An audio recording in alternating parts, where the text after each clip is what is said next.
In the driving rain of a Jerusalem winter storm, the site suggested as a potential location for a future U.S. embassy in one of the world's most contested cities isn't much to look at it.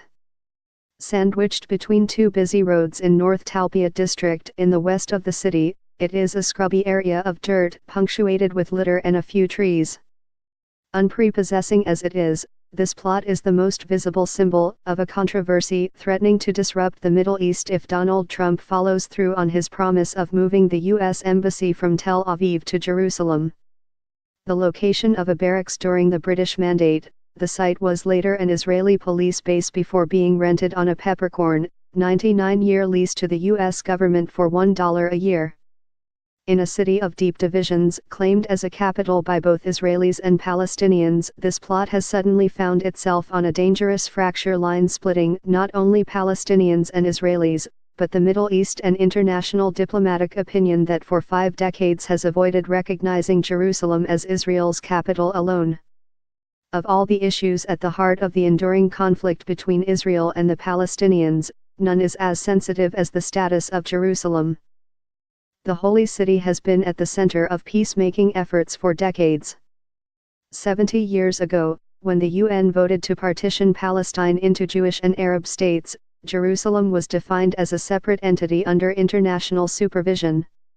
In the War of 1948 it was divided, like Berlin in the Cold War, into western and eastern sectors under Israeli and Jordanian control respectively.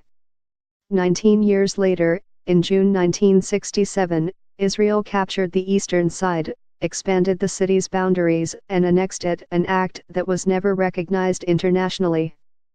Israel routinely describes the city, with its Jewish, Muslim and Christian holy places, as its united and eternal capital. For their part, the Palestinians say East Jerusalem must be the capital of a future independent Palestinian state.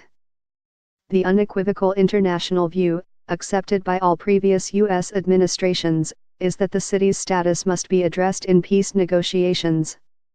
Any move to recognize Jerusalem as Israel's capital would put the U.S. out of step with the rest of the world, and legitimize Israeli settlement building in the East considered illegal under international law.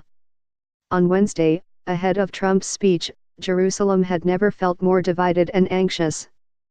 In the conference hall and corridors of the city's Waldorf Astoria Hotel, where the Jerusalem Post was holding its annual diplomatic conference, Israeli ministers and leading political figures appeared exhilarated by the news.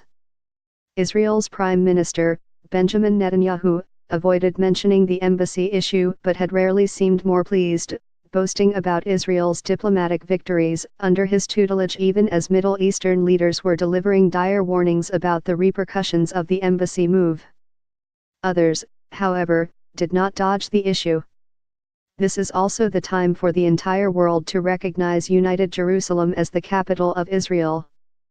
Policies should not be dictated by threats and intimidation, said Yair Lapid, leader of Yesh Atid, a center-left opposition party.